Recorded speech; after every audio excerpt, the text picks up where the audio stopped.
As the high cost of living continues to bite, businesses appear to be hit the most with the country's inflation.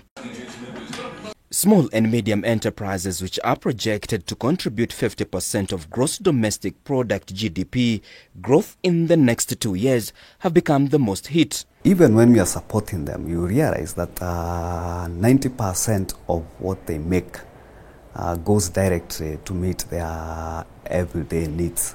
Though inflation came in at 7.9% in April of this year, which was down from March 9.2%, with April's figure representing the weakest inflation rate since May 2022.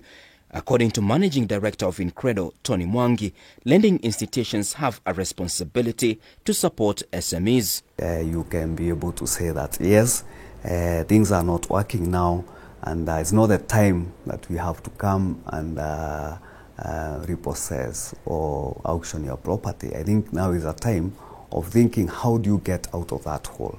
The inflation and high operational cost has seen a sharp rise in loan defaulters. We've seen businesses struggling to meet their obligations. Our default, I would say, to some extent had to go up, and it went up mainly because of inflation.